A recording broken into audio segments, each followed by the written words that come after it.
Jalanin aja dulu, terus semangat dan jangan menyerah. Semua proses itu ada ilmunya dan ada hasilnya. Kalau kita nggak memulai, nggak bakal tahu ntar lika-likunya seperti apa. Kalau kata anak zaman sekarang, jangan overthinking. Udah, lakukan aja dulu yang harus kita lakukan. Segera dimulai, jangan takut stuck dengan masalah yang ada. Soalnya di dunia kerja sekarang, hanya peternakan dan pertanian yang nggak bakal digantikan oleh AI.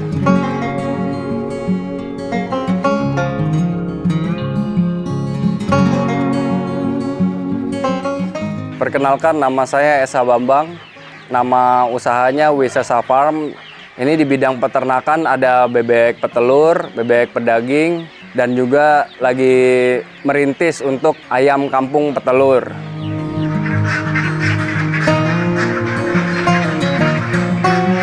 Awal mulanya itu karena sudah terlalu jenuh di dunia proyek. Saya punya cita-cita di umur 40 harus sudah punya usaha sendiri. Makanya 2 tahun sebelumnya saya mencoba untuk membuat usaha yang kira-kira yang baik ke depannya. Nah, setelah saya pikir-pikir dan saya mencari banyak literasi, bebek inilah yang paling bagus daya tahannya untuk seorang pemula. Makanya saya pilih bebek.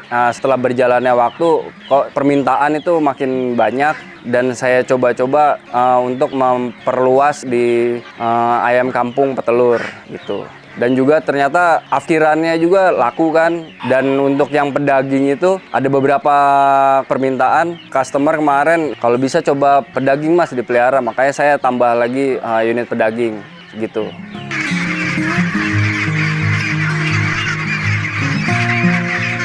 Sebelum di dunia peternakan, karena saya dulu kuliah di Fakultas Teknik, saya bekerja di dunia teknik juga. Wah, itu di perusahaan multinasional yang di bidang oil and gas. Itu perusahaan membuat fasilitas pengoboran tengah laut. Memang perusahaannya itu cukup besar dan menjanjikan, tapi ketika dibandingkan dengan family time, saya rasa sangat kurang sekali gitu loh. Kita bekerja sehari 8 jam, ketemu anak taruhlah cuma 2 jam sehari, saya rasa itu sangat kurang sekali. Soalnya ketika saya flashback ke beberapa waktu lalu itu, saya berpikir kenapa orang-orang di daerah itu lebih maju dan berpikir lebih bagus ketimbang orang-orang yang terlalu sibuk di kota. Ya, yang saya tangkap hasilnya yaitu ya karena family time mereka dengan orang tuanya itu lebih banyak dibandingkan dengan yang ditinggal-tinggal. Makanya saya berpikiran gimana caranya family time itu ada dan juga kita punya penghasilan bulanan atau penghasilan kita tanpa meninggalkan keluarga gitu.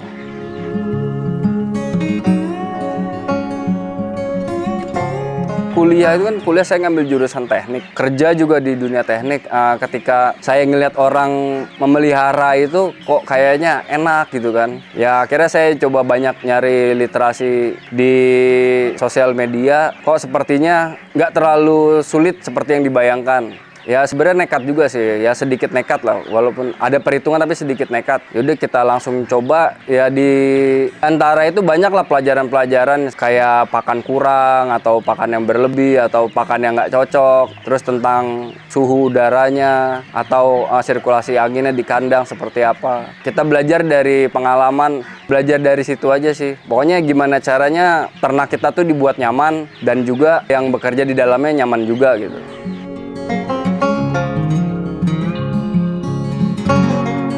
Kapasitas kandang itu sebenarnya ini untuk 1000 ekor. Awal datang itu pertama kali saya mencoba itu di 300 ekor dulu. Setelah beberapa bulan saya tambah lagi 200. Tapi seiring berjalannya waktu, saya punya pemikiran, wah kenapa kita nggak riset pakan sendiri. Makanya setahun ini saya habiskan untuk riset pakan, campuran-campuran apa yang bagus kira-kira untuk menambah produktivitas dan menurunkan budget pakan. Karena budget pakan di peternakan sendiri itu hampir sebagian besar sampai 75%, sampai 80%. Kadang-kadang sampai segitu. Dan pada saat pertengahan perjalanan juga ketika ada masukan coba bebek pedaging, makanya kemarin coba yang sudah jelek, rontok bulu, yang bisa diafkir, saya afkirkan 100 ekor, saya ganti sama pedaging itu sekitar 400 ekor. Jadi 200 datang pertama, habis itu beberapa minggu kemudian datang lagi 200, ditambah dengan ayam juga 300 ekor seperti itu.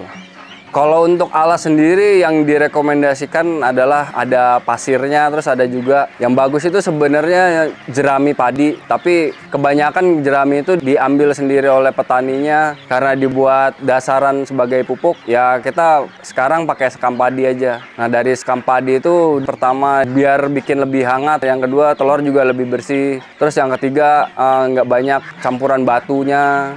Kayak gitu. Jadi telur itu lebih sedikit yang pecah dan tanah jadi nggak terlalu cepat basah kalau dikasih alas kayak gitu.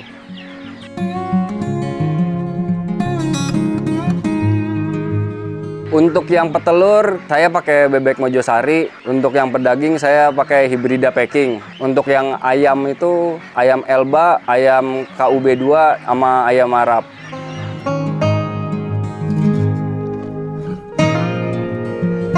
Untuk perawatan harian sebenarnya cuma tinggal daerah minumnya itu kita cuci bersih pagi sore, jadi nggak banyak kotoran numpuk. Terus habis itu pakannya, karena di sini ada beberapa sekat, saya mencoba yang pure pakan pabrikan, terus pakan campuran sendiri yang kita racik sendiri. Terus juga ada yang di mix seperti apa dan hasilnya beda-beda. Memang pakan pabrikan lebih bagus, tapi kita masih mencoba terus untuk meriset gimana caranya pakan yang kita campur sendiri, yang kita olah sendiri untuk mencapai sampai tahap itu.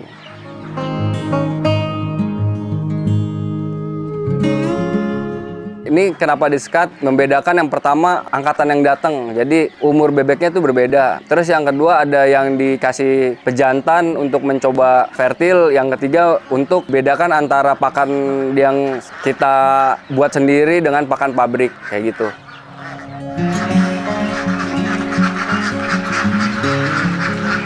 Kalau untuk masalah produksinya, dengan pakan yang full dari pabrik itu bisa mencapai 80% setiap sekatnya. Tapi kalau untuk yang di mix itu bisa 60-70%-an. Tapi kalau yang full pakan sendiri itu sekitar di 60%-an kayak gitu.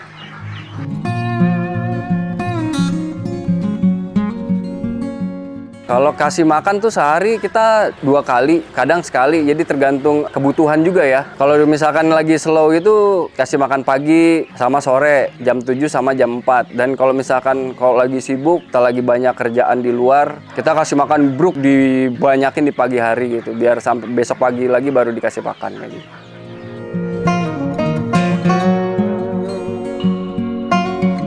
Panen telur tiap hari, setiap pagi, jam 9 atau jam 10 kita panen. Soalnya beberapa evaluasi ke belakang, kita panen pagi, habis kasih makan langsung panen. Ntar sekitar jam 9 atau jam 10 itu masih ada telur yang baru keluar. Jadi mending jam 9, jam 10 aja. Ya resikonya adalah ada beberapa telur yang retak kayak gitu aja sih.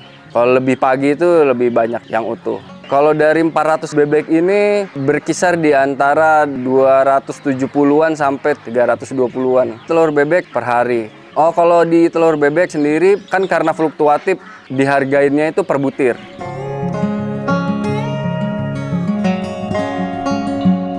Sampai saat ini alhamdulillah karena permintaan banyak, kita sampai bekerja sama dengan peternak lain untuk meminta telurnya mereka sampai masih kekurangan lah sampai hari ini alhamdulillah. Jadi telurnya itu masih kita jual mentah, belum bisa diolah. Ketika saya mengambil stok untuk diolah sepertinya masih belum mencukupi lah. Soalnya yang masih mentah aja udah keburu habis setiap harinya kayak gitu.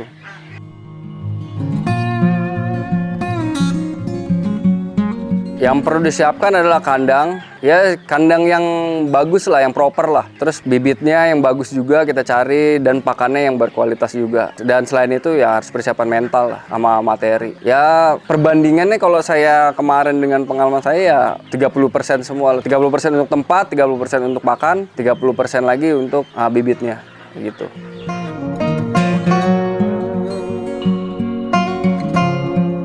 Kendalanya sih sebenarnya karena pengetahuan saya masih minim, itu sebenarnya kendala yang paling besar adalah itu sih. Nah, semakin kita belajar ya kendalanya kita bisa teratasi. Tapi kalau kayak terkait dengan alam kan itu bukan merupakan kendala, itu adalah ya memang udah suratan, mau kayak gimana lagi nggak bisa diapain kan. Kayak petir, apa segala macem, badai, kalau itu nggak bisa dihindarin. Kalau ada suara itu biasanya kaget, ntar ngumpul di satu tempat. Pokoknya ya gimana cara tempat itu dibuat nyaman lah, nggak bising lah sebenarnya. Tapi kalau misalkan tempat kita biasa bising ya dibuat belajar biasa bising dulu itu bebeknya gitu. Tapi kalau ketika kita belum tahu dan nggak mau cari tahu, itu kendala paling besar biasanya di situ. Kalau sekarang ini alhamdulillah udah lancar, udah nggak ada apa-apa lagi. Awalnya karena nggak tahu itu bingung harus mau ngapain kan jadinya. Jadi memang harus nyari literasi yang banyak.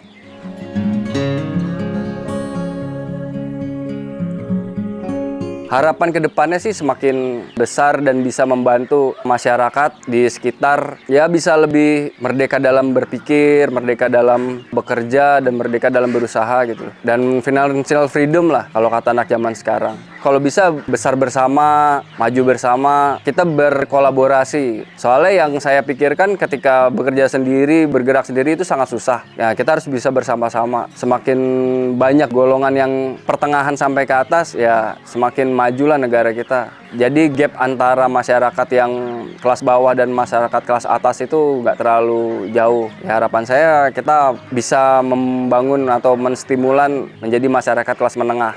Gitu.